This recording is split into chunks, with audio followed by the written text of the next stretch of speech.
अस्सलामुअलैकुम नाज़रीन कराम, नई वीडियो में आपको खुश आमदीद कहते हैं। पाकिस्तान तहरीक इंसाफ और इमरान खान का सब्र बिलाखिर जवाब दे गया है। आज जस्टिस आमिर फारूक की अदालत में पाकिस्तान तहरीक इंसाफ के वकला फट पड़े हैं और बुशरा बीबी की जानिब से जो बयान दिया गया है वो इंतहाई अहम है। उन्होंने आज अदालत के सामने जो आर्ग्यूमेंट किए, फिर अदालत की जानिब से जो फैसला आया है अदम एतमाद के हवाले से चीफ जस्टिस आमिर फारूक का, ये इंतहाई अहम है। इसकी तफसील मैं आपसे शेयर करूँगा। दूसरी जानिब शेख रशीद की तरफ से आज बड़ी खुली गुफ्तगू की गई। आप जानते हैं कि वो चिल्ले से आए और चिल्ले के बावजूद उनके ख़िलाफ़ मुकदमात बढ़ते जा रहे हैं। उनको मुख्तलिफ मुकदमात में नामज़द किया जा रहा है। कुछ मुकदमात थे उनके सिंध में। इन मुकदमात के ख़िलाफ़ इस्लामाबाद हाई कोर्ट में दरख्वास्त दायर की तो इस्लामाबाद हाई कोर्ट ने 2 लोगों को रिलीफ देना था। जस्टिस तारिक महमूद जहांगीरी ने जावेद लतीफ़ और मरियम औरंगज़ेब, इन दोनों के ख़िलाफ़ FIR थी, एक पेशावर में और एक लाहौर में थी। उस पर स्टे ऑर्डर जारी कर दिया कि जावेद लतीफ़ और मरियम औरंगज़ेब को गिरफ़्तार नहीं करना। फिर शेख रशीद की भी दरख्वास्त आ गई तो फिर वैसा ही ऑर्डर जारी करना पड़ा। तो शेख रशीद की सिंध और बलूचिस्तान में अपने ख़िलाफ़ मुकदमात खारिज करने की दरख्वास्तों पर समाअत हुई। इस्लामाबाद हाई कोर्ट के जस्टिस तारिक महमूद जहांगीरी ने समाअत की। मोचको और लसबेला में दर्ज मुकदमात में शेख रशीद की गिरफ्तारी रोकने के हुक्म इम्तना में जनवरी तक की तोसी की गई है। अदालत ने आइंदा समाअत पर SSP केमाड़ी को ज़ाती हैसियत में तलब किया।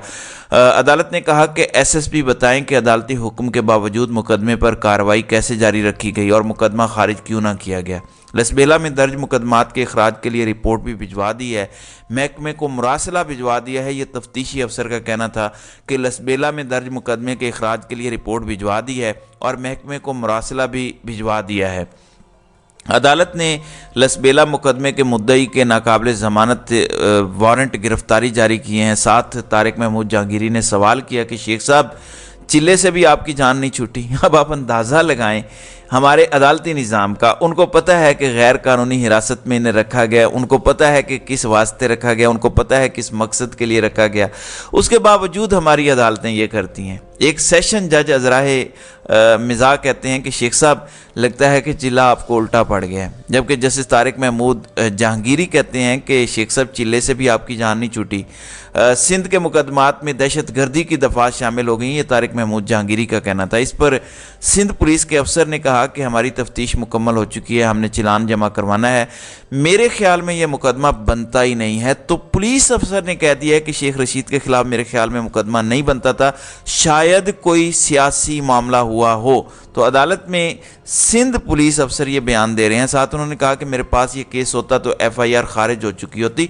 ये DSP का कहना था। मेरा अब तबादला हो चुका है, आइंदा समाअत पर कोई और अफसर पेश होगा। इस पर असिस्टेंट अटार्नी जनरल ने कहा कि जनाब, इनका बयान ना लिखें, ये तो वैसे ही ईमानदारी से बात बता रहे हैं। तो अंदाज़ा लगाएं, ये पाकिस्तान की हाई कोर्ट है, विफाक की हाई कोर्ट है। वहाँ पर एक पुलिस अफसर कहता है कि शेख रशीद के खिलाफ जो मुकदमा है ये बनता ही नहीं था, कोई शायद सियासी मामला था, उसकी वजह से ये मुकदमा दर्ज हुआ। जबकि सरकारी वकील कह रहे हैं कि जज साहब, खुदारा इसे केस की फाइल में ना लिखिएगा, इसको केस का हिस्सा ना बनाइएगा, इसको कार्रवाई का हिस्सा नहीं बनाइएगा।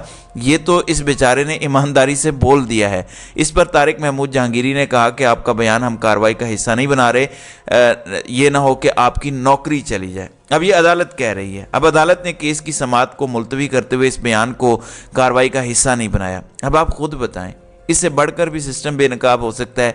ये उन लोगों के मुंह पर तमाचा है जो ज़बरदस्ती इस निज़ाम पर मुसल्लत हुए हैं। दूसरी जानिब बड़ी अहम पेशरफ सामने आई। इमरान खान की बेगम बुशरा बीबी की दरख्वास्त थी। उन्होंने कहा कि हमने अपनी फैमिली के 100 मामलात डिस्कस करने होते हैं, लेकिन हमें तन्हाई में बात करने की इजाज़त नहीं होती, बल्कि जब भी हमारी मुलाकात होती है पुलिस के लोग वहाँ मौजूद होते हैं, हमें तन्हाई में मुलाकात की इजाज़त दी जाए। ये बुशरा बेगम की जानिब से दरख्वास्त दायर की गई। अब वो लग गई जस्टिस आमिर फारूक के पास। अब इस पर इमरान खान की अहलिया बुशरा बेगम ने chief justice Islamabad high court पर अदम एतमाद का इजहार करते हुए दरख्वास्त किसी दूसरे बेंच को मुंतकिल करने की इस्तदा की। उनके जो वकील हैं इंतज़ार पंजोथा, वो अदालत में पेश हुए। उन्होंने कहा कि हमारी दरख्वास्त गुजार हैं बुशरा बेगम और इमरान खान, वो आपसे मुतमिन नहीं है, इसलिए बराए मेहरबानी हमारे केसेस किसी और बेंच को मुंतकिल कर दें। वकील ने कहा कि हमारे जितने भी केसेस आपके रूबरू मुकर्रर हुए ان میں ایک ہی طرح کے فیصلے آئے، کبھی ہمیں ریلیف آپ کے بینچ سے نہیں ملا، آپ اپنا مائنڈ ڈسکلوز کر چکے ہیں، آپ ہمیں ریلیف نہیں دینا چاہتے، تو اور بھی تو باقی 8 ججز ہیں، کسی اور بینچ میں ہمارا کیس لگا دیں، ہمارے اس بینچ میں جتنے بھی مقدمات ہیں ان کے فیصلے ایک جیسے ہیں، انہیں کسی اور بینچ میں منتقل کیا جائے۔ اب اس پر عامر فاروق برہم ہو گئے، ظاہر ہے گستاخی ہو گئی چیف جسٹس اسلام آباد ہائی کورٹ کی۔ آپ سب جانتے ہیں کہ عامر فاروق انتہائی متعصب جج ہیں اور ان کے ہر فیصلے میں تعصب اور بغض واضح دکھائی دیتا ہے۔ اب اس پر عامر فاروق نے کہا کہ آپ بالکل نامناسب بات کہہ رہے ہیں، آپ تاریخ اٹھا کے دیکھ لیں، ماضی اٹھا کے دیکھ لیں، میں نے ایسے کوئی فیصلے نہیں دیے، ایسا نہ کریں۔ اور ساتھ ہی آگے آپ اندازہ لگائیں، کہتے ہیں پھر اس کو دیکھ لیتے ہیں، جو فیصلے بھی ہیں وہ آپ چیلنج کر سکتے ہیں۔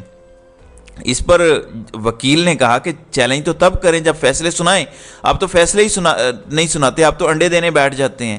ہمارے کتنے مقدمات ہیں جن کے فیصلے آپ کے پاس محفوظ پڑے ہیں، ان کو ہم کیا چیلنج کریں؟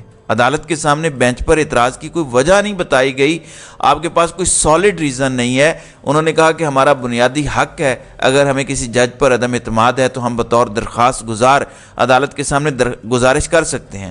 اب عدالت نے حکم نامہ لکھوانا شروع کر دیا۔ میں آپ کو صرف یہ بتانا چاہتا ہوں کہ چیف جسٹس عامر فاروق پر پہلے بھی عدم اعتماد ہو چکا ہے، وہ درخواست خارج ہو چکی ہے۔ عمران خان کے توشہ خانہ کیس میں جس طرح سے سٹے کو پینڈنگ رکھنا، پھر جیسے اب سائفر میں کہا گیا کہ 4 ہفتوں میں آپ ٹرائل کو ڈیسائیڈ کریں، اسی طریقے سے جج دلاور کو کہا تھا کہ آپ کل ہی سنیں اور کل ہی فیصلہ کر دیں، تو اس جج کا بغض ہر فیصلے میں دکھائی دیتا ہے۔ اسی لیے پاکستان تحریک انصاف کب سے یہ موقف دے رہی ہے اور اپنی پریشانی کا اظہار کر رہی ہے کہ اس طرح سے ہمیں ٹریٹ کیا جا رہا ہے۔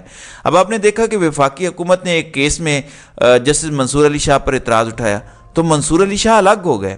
ملٹری کورٹس کے حوالے سے منصور علی شاہ پر اعتراض اٹھایا کہ جو جواد ایس خواجہ ہیں سابق چیف جسٹس، ان کی درخواست ہے تو منصور علی شاہ ان کے رشتہ دار ہیں، اس پر وہ بینچ سے الگ ہو گئے۔ پھر خود قاضی فائز عیسیٰ نے اس وقت چیف جسٹس گلزار سے مطالبہ کیا تھا کہ وہ بینچ میں نہ بیٹھیں، تو سپریم کورٹ کا جج اپنے ہی چیف جسٹس پر اعتراض اٹھا رہا ہے کہ یہ بینچ میں نہ بیٹھیں، مجھے ان سے انصاف کی توقع نہیں ہے۔ تو یہ کہیں نہیں ہوتا کہ آپ پر بار بار عدم اعتماد کیا جا رہا ہو، لیکن اس بار بار کے عدم اعتماد کے باوجود کیسز کو کسی اور بینچ میں منتقل نہ کرنا، یہ عدالتی وقار کی توہین ہے، یہ قانونی طور پر درست نہیں ہے۔ جب آپ پر بار بار عدم اعتماد کیا جا رہا ہے لیکن اس کے باوجود آپ ہر کیس اپنے پاس لگا لیتے ہیں اور ان کیسز کو ٹرانسفر بھی نہیں کرتے، تو یہ عدالتی وقار کی خلاف ورزی ہے۔ اب جب تحریک انصاف کے وکلاء نے نئے بینچ کی استدعا کی تو عامر فاروق نے کہا یہ مناسب نہیں ہے اور ساتھ ہی آرڈر لکھوانا شروع کر دیا۔ آرڈر لکھواتے ہوئے جج صاحب نے کہا کہ پٹیشنر کے وکیل عدالت کے سامنے بینچ پر اعتراض کی کوئی خاص وجہ نہیں بتا سکے، یہ جج اپنے آرڈر میں لکھوا رہا ہے۔ اس لیے اس تناظر میں supreme court bar, Pakistan bar council, Islamabad bar council اور اسلام آباد ہائی کورٹ بار کو نوٹس جاری کر رہے ہیں، اس نقطے پر وہ عدالتی معاونت کریں، اور سماعت کو غیر معینہ مدت کے لیے ملتوی کر دیا۔ اب ناظرین کرام، آپ کو پتہ ہے کہ پاکستان بار کونسل اعظم نذیر تارڑ اور احسن بھون گروپ ہے، جبکہ سپریم کورٹ بار احسن بھون اور اعظم نذیر تارڑ گروپ ہے۔ پھر اسلام آباد بار کونسل کی اس وقت باڈی ایک انڈیپینڈنٹ گروپ ہے۔ اسلام آباد ہائی کورٹ بار ایسوسی ایشن کے صدر بھی احسن بھون گروپ کے ہیں۔ تو بتائیں کہ وہ کیسے عامر فاروق کے خلاف جائیں گے؟ وہ تو کہیں گے کہ عامر فاروق پر اعتراض کرنے والوں کو بڑی سے بڑی سزا ملنی چاہیے، انہوں نے تو توہین عدالت کی ہے۔ اب اس سے بڑھ کر اور وہ کیا کر سکتے ہیں؟ پاکستان تحریک انصاف نے سپریم کورٹ میں درخواست دائر کی کہ ہمارے اسلام آباد ہائی کورٹ سے کیسز لاہور ہائی کورٹ یا پشاور ہائی کورٹ میں منتقل کر دیں۔ آج تک وہ درخواست سماعت کے لیے مقرر نہیں ہوئی۔ اب آج انہوں نے سماعت غیر معینہ مدت کے لیے ملتوی کر دی ہے۔ اب اس انٹرم آرڈر کا وہ کیا کریں؟ کوئی فیصلہ ہی نہیں ہے کہ وہ کسی اور عدالت میں چیلنج کریں، تو یہ معاملہ ایسے ہی پینڈنگ رہے گا اور یہ معاملہ ایسے ہی پڑا رہے گا۔ اب اگر سپریم کورٹ میں جائیں تو وہ پہلے ہی سوئے ہوئے ہیں۔ ایک ضمانت کی درخواست جو سب سے ارجنٹ میٹر ہوتا ہے، 2 ہفتے ہو گئے ہیں، سائفر مقدمے میں عمران خان کی ضمانت کی درخواست سماعت کے لیے مقرر نہیں ہو رہی۔ تو یہ ہمارے عدالتی نظام کے حالات ہیں، اور یہ وہ لوگ ہیں جو حلف اٹھا کے انصاف کی اس کرسی پر بٹھائے جاتے ہیں، جنہیں اللہ تعالیٰ کے بعد سب سے بڑا حاکم سمجھا جاتا ہے، اور ان کی یہ صورتحال ہے۔ تو ناظرین کرام، آپ کی اس ویڈیو کے حوالے سے کیا رائے ہے؟